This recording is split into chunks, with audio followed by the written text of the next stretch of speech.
Samantala, may isang paraang isinusulong ang isang non-government organization para mapadali ang paghahanap ng trabaho ng mga Pilipino.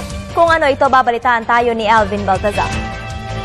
Ngayong inaasahan na muling madadagdagan ang bilang ng mga walang trabaho dahil sa milyong-milyong magsisipagtapos sa kolehiyo, isip ang marami kung paano didiskarte at masabing hindi siya kabilang sa mga tambay.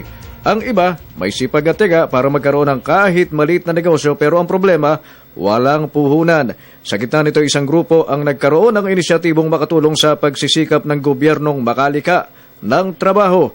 Isa lamang si Aling Daisy sa mga nabigyan ng pangkabuhayan ng grupong nagbibigay ng micro-business at sa halagang 42,000 piso, may food stall na siya na kumpleto sa gamit.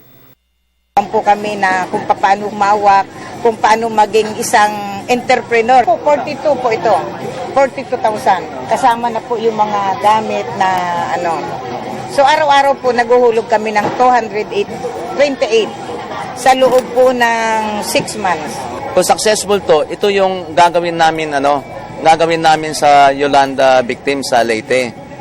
Dahil mas kailangan ng Leyte itong mga project na ganoon. Si Yoli, burger stand na kumpleto na sa kagamitan ang ipinundar ng asenso para sa kanya. Ang kita, daig pa ang nagtatrabaho sa opisina. Kapag nakapaubos po ako ng buy one take one sa isang araw, is meron po ako 1,200 a day. Sino yun? Neto na po. Target ng asenso na magkaroon ng sariling negosyo ang bawat Pilipino sa pamamagitan ng Barangay Micro Business Enterprise. Alinsunod na rin ito sa Republic Act 9178 o ang Barangay Micro Business Enterprise na makatutulong anya sa mga negosyo pero walang kakayahang matustusan ang business na kanilang naiisipan. Gusto po namin yung aming grupo na ikalat ito sa buong Pilipinas para po matulungan yung ating mga kababayan na yung mga kababayan natin na gustong-gustong magnegosyo.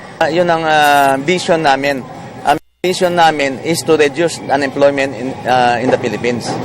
Kaya ito yung pinakamagaan na paraan. Saka very very cheap na costing. Target ng grupo ng asenso na makatulong sa pamahalaang makalika ng 1,000 livelihood projects na makapagbibigay ng 4,000 employment para sa taong ito. Para sa Telebisyon ng Bayan, Alvin Baltazar.